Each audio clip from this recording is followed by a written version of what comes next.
मुस्लिम league नून के रहनुमा मियां जावेद लतीफ ने लाहौर में प्रेस कॉन्फ्रेंस करते हुए कहा कि कौम को जनरल फैज हमीद की गिरफ्तारी की असल वजह बताई जानी चाहिए।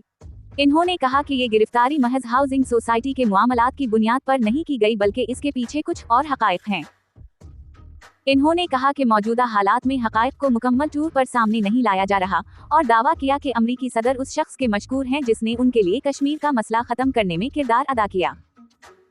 जावेद लतीफ ने मजीद कहा कि अमेरिका पाकिस्तान से नेवकल प्रोग्राम तक रसाई का ख्वाहा है, लेकिन कौम को फैसला करना होगा कि खैरात की जिंदगी कबूल करनी है या गैरत के साथ जीना है। उनका कहना था कि 9 मई के वाकयात बगावत की मंसूबा बंदी का हिस्सा थे और जनरल फैज हमीद भी इस मंसूबे का हिस्सा थे, जिसका मकसद इदारे के अंदर बगावत को हवा देना था।